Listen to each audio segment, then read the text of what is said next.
Assalamualaikum warahmatullahi wabarakatuh. Perkenalkan nama saya Gilas Adi Saputra, yang mahasiswa dari Mercubuana, Meruya. Nah, kali ini saya akan menjelaskan tentang apa itu algoritma DFS dan algoritma greedy search. Nah, oke kita next.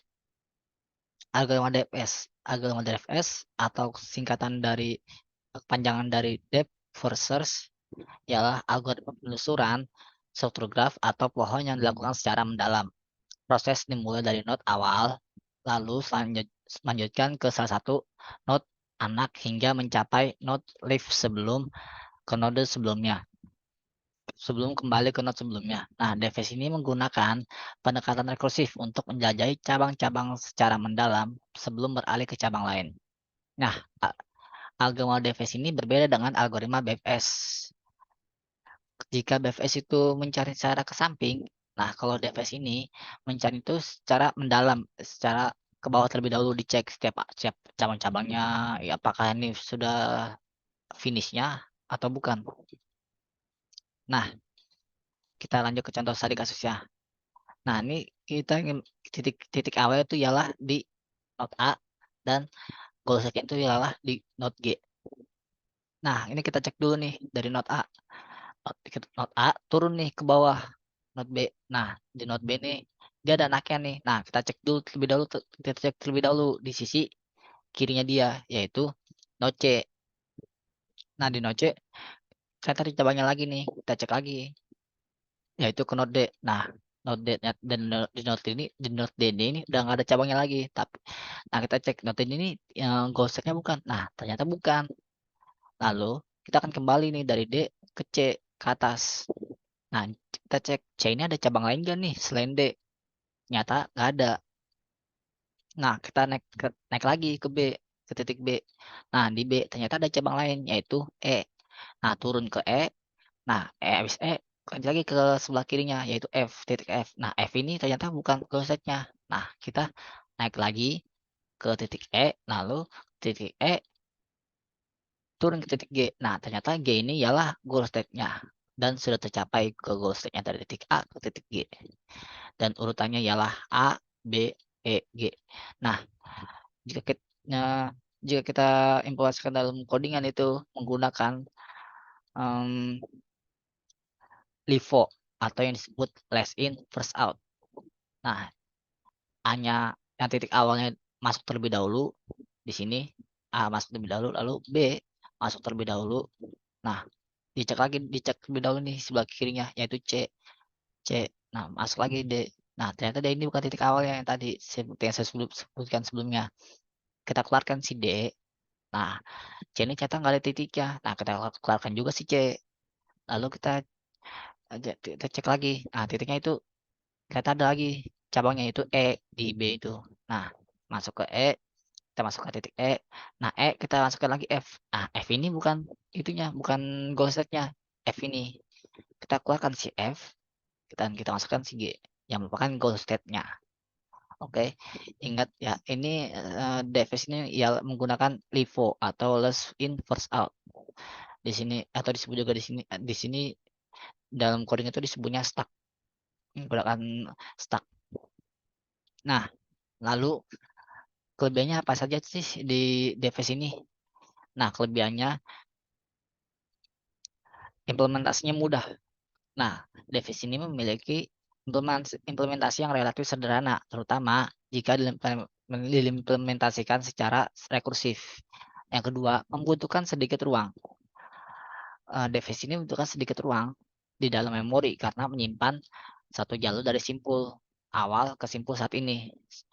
Dan yang ketiga, yaitu solusi dalam struktur pohon. Jika solusi ada dalam satu cabang pohon dari pohon pencarian, maka dev ini akan menemukannya dengan sangat cepat. Tidak seperti BPS yang harus mencarinya secara keseluruhan.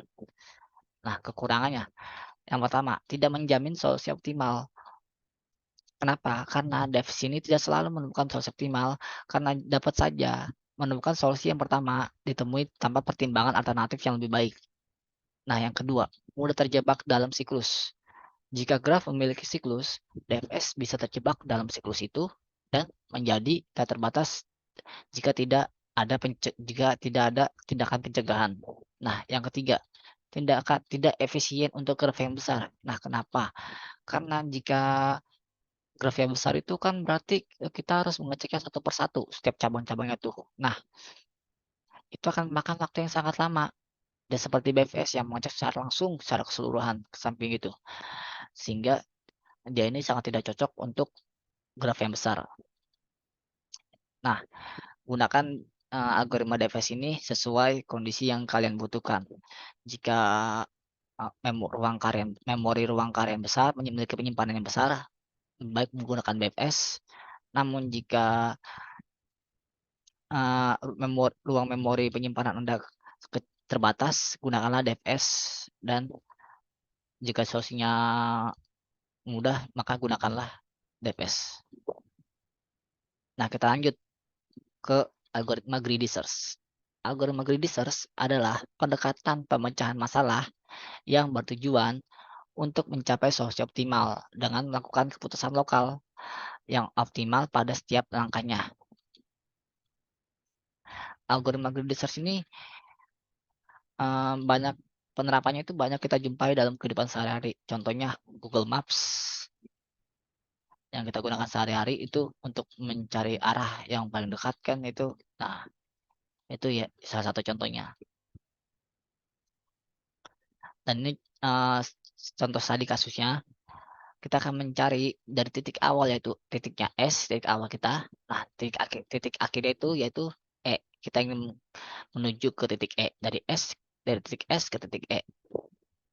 Dan ini ada dan setiap node-nya ini sudah ada panjangnya masing-masing di dalam table sesuai yang ada di table.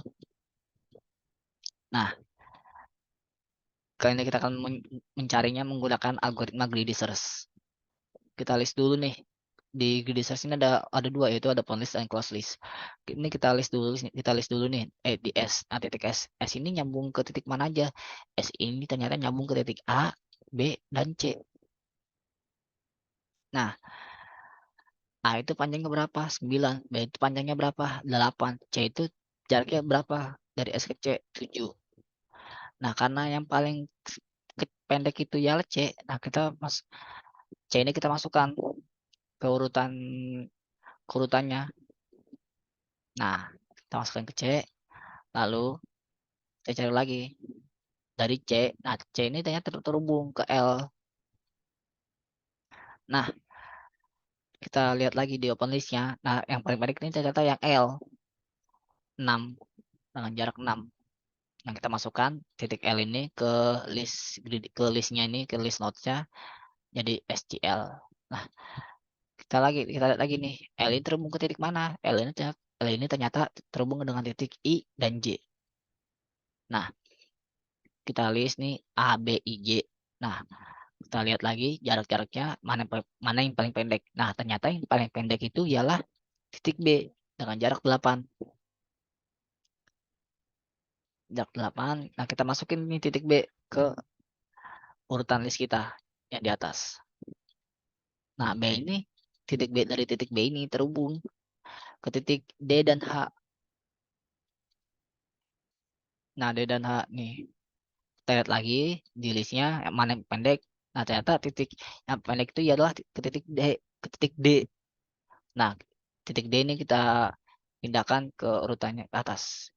Nah, habis itu dari D kita kemana lagi nih? Nah, ternyata D ini cuma satu doang, bisa satu titik doang, yaitu F. Dengan F yang jaraknya 4. Nah, yang paling pendek ternyata ke titik F, yaitu 4. Dari sini kita lihat yang ternyata titik F yang paling pendek. 4. Kita masukin F ke sini, ke atasnya. Nah, dari F, nah, ternyata F terhubungnya dengan satu titik lagi, yaitu G. Jarak ke G berapa? 3. Ternyata yang pendek adalah titik G. 3. Nah, kita sudah sampai tujuan ke titik E. Dan urutan greedy-nya yaitu S, C, L, B, D, F, G. Nah, ini hasil dengan melakukan metode greedy search, yaitu SCL, BD, FG. Nah, lalu apa saja sih kelebihan dan kekurangannya? Kelebihannya, solusi yang cepat pada kasus yang terbaik. Karena jika fungsi heuristiknya baik dan mendekati solusi optimal, greedy greedy search dapat menemukan solusi yang cepat. Nah, yang kedua, pemakaian ruang yang efisien. Dalam beberapa kasus, algoritma greedy search dapat menggunakan ruang memori yang lebih sedikit dibandingkan dengan algoritma pencarian lainnya. Nah, kekurangannya ialah yang pertama, tidak menjamin solusi optimal. Nah, kenapa? Karena hanya fokus pada langkah terbaik pada setiap langkah lokal tanpa mempertimbangkan secara keseluruhan gambarnya. Nah, yang kedua, sensitif terhadap fungsi heuristik. Nah, kinerja greedy search ini sangat bergantung pada kualitas fungsi heuristiknya. Jika fungsi heuristiknya buruk, algoritma ini dapat menghasilkan solusi sub yang suboptimal. Nah, eee, heuristik itu apa sih? Heuristik itu ialah metode pendekatan yang menghasilkan solusi mendekati optimal untuk masalah optimasi. Fungsi heuristik ini tuh memberikan perkiraan untuk atau panduan untuk menentukan keputusan keputusan terbaik pada setiap langkah lokal dalam algoritma greedy, tanpa mempertimbangkan gambaran secara keseluruhan. Nah, kekurangan yang ketiga ialah mungkin terjebak dalam minimum lokal. Nah, greedy search ini dapat terjebak dalam minimum lokal jika solusi yang terbaik itu tidak dapat diakses melalui keputusan lokal terbaik pada setiap langkahnya. Oke, cukup sampai di sini saja. Mohon maaf bila ada salah kata. Semoga yang saya berikan dapat menambah wawasan kalian. Wassalamualaikum warahmatullahi wabarakatuh.